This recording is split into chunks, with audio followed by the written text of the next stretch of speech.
Hello, how are you? Hello, good. Hello. How are you? Yes, very good. Great, thank you. So tell me about your conversations after sex. How did it all come about, and how did you guys get involved in it? Well, I'm an actor in Conversations After Sex, and a brilliant producer and brilliant company, AU Productions, decided to put it on. And they auditioned a load of brilliant actors, I'm sure, and they decided to pick me, which I'm really grateful that they did. And I'm just so happy to be involved in the project because the play is a fantastic play. The writing is beautiful, funny, moving, and everyone so far has been having a great night here. Yeah, what about yourself? I am an actor on Conversations After Sex and producer, and we wanted something that was really intimate and raw, but also funny and sexy. And I think we have managed to do all that with our show. I think everyone's loving it, and it's really fun and naughty, but also really heartbreaking. And there's a lot of people, I think, coming out of it being like, oh, I've been there, and I've heard those conversations, or I've felt that way, or I've done that. So I think we've succeeded in that sense. Yeah. So without giving too much away, what would you say is your favourite scene in this show? That's a good question. That was the question you asked me on the very first day of rehearsals, and I was like, I can't decide. I don't like picking favourites, but I think as the play's gone on, there's a certain dynamic that I have, because I play multiple different men in the play. He multi-roles. Multi-role. All the different men. Yeah, and one of the men and her, they have this particular relationship, and it's kind of like Benedict and Beatrice from Much Ado. It's just very witty and sharp and kind of mean, but there's like a sizzle of a sexual tension there, and I've really enjoyed playing those every night. It's very fun. I'd say similar. I think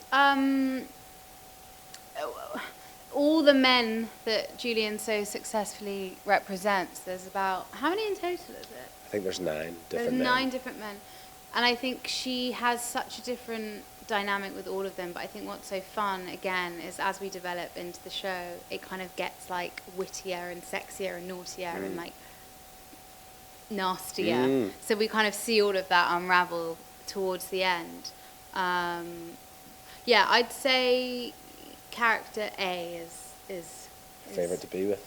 Yeah, I think so. Yeah. I think the audience's response to character A is quite prolific in the experience so far. Yeah. I was going to say, what has the audience reaction?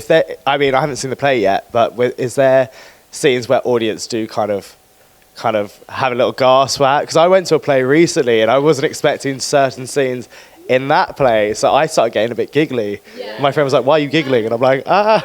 Well, I think that one's quite easy to answer. I think the top of the show, Julian, is full frontal nudity. Everything out. Everything out.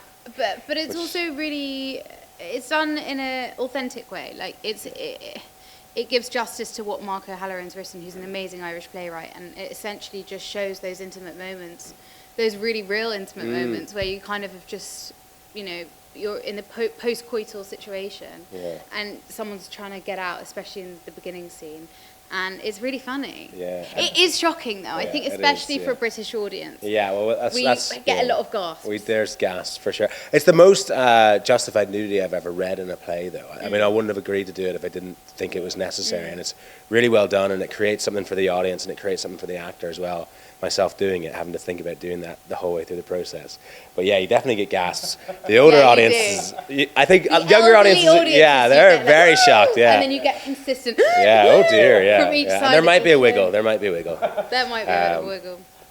For like actors starting off, like brand new actors coming into the stuff, and also having to do an opportunity which you have to do yourself, which is full frontal nudity. What advice would you give them?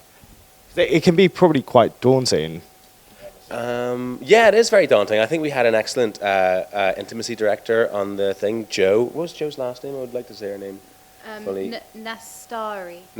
Joe Nastari was a fantastic intimacy director on this, and she just guided us. She took such care of both of us from the start, you know, our kind of mental well-being, as well as having to be in scenes of undress and boundaries, and so you feel comfortable and you edge up towards that. But also as well, I mean, it wasn't even that weird. No. It just kind of happened. It wasn't even like, actually you were so brave. You were like, all right, I'm going to try this today. And we were like, cool. And it was a rush. And it just was what it was. But I think for you, I mean, it's so brave. It's so brave. And because we're in such an intimate space, I think it's kind of more terrifying. Even because if you were in a larger space, you can't see anyone and you're just kind of there doing your thing. But you can see everything here. And they're kind of a part of our conversations. Yeah, definitely. No, I mean, I don't know if I could do it, so I applaud you for being able to do it. So also, when it comes to the humour side, how do you, with sensitive topics and adding humour into it, how do you convey it into a respectful piece of work? I think Irish writing naturally is so witty and so clever and so quick, and I think the way we've done that is kind of given the work, like not taking it too seriously. And I think that allows people to want to be involved in the laughter and the fun, even when it is deep and intense. I think the way we've structured it physically and emotionally kind of allows people to become invested in the sadness, but also be like, oh, but these are also really real, fun, silly humans who are dealing with deep, difficult things. But in life, when things are difficult, you kind of laugh them off. And it's how we deal with it. Yeah, and we always have, I mean, in Ireland we have a very gallows humour. We like to laugh at our own sadness, we like to laugh at our own troubles, and I think Mark's done a really brilliant job of including that kind of humour within the play. I mean, there's nights here that get such huge laughs, and it's like really sad stuff. You'd expect it to be sad on the page, but it's done in such a, and I think that can somehow make it more poignant. When you're laughing at something that you normally would think would be a sad situation, it makes you think about it more and reflect on it more. What would you guys like audience to take away from this? I just want them to have a good night. You know what I mean? I think this play is a brilliant. It's 80 minutes long. You come. It's fast paced. It's quick. I want them to come away with have fun. Come away with their own interpretations of it. But had a laugh, gone on a journey, maybe a couple of sniffles here and there. And I think also be exposed to the importance of talking. Having conversations that people are terrified to have, but also being open to having these conversations with strangers, because what we've learned through this whole process is that it's actually easier to open up to strangers because there's no repercussion there, there's no judgment. You are allowed to be in this space and kind of owning that. So I kind of urge people, if they are put in similar situations to what we are in the show, to enjoy the freedom of that. It's quite beautiful. And being a producer and an actor in it, do you have much say on changing the character? Because you're doing both roles, as a producer and an actor.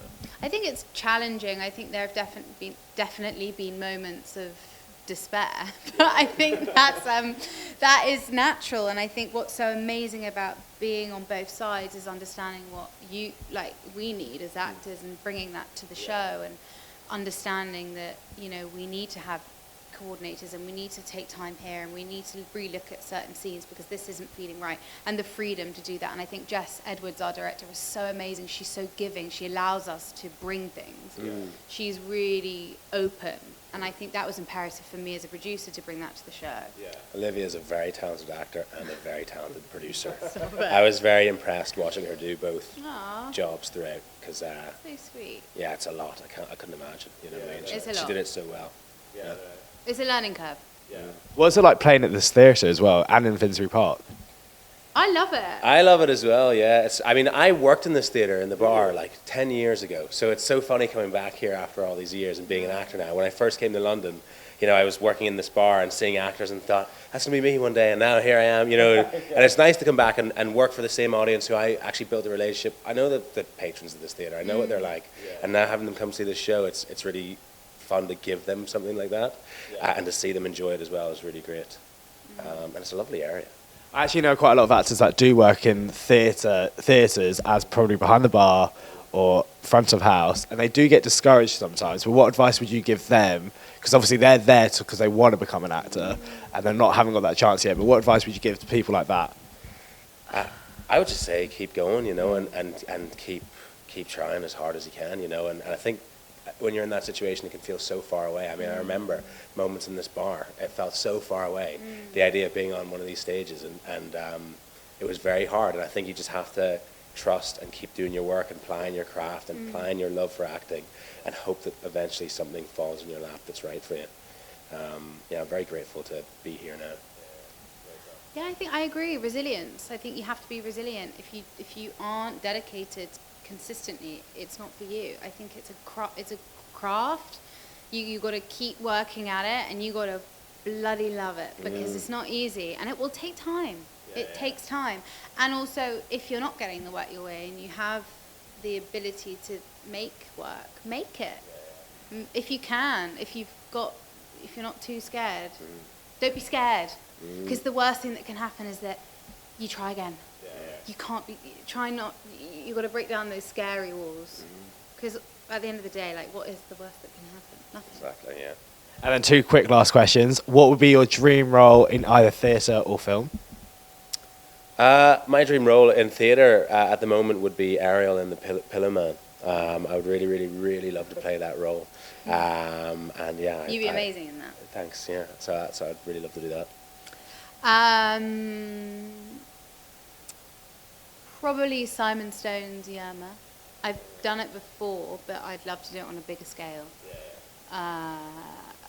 Or maybe some Lucy Prebble work. I love her work.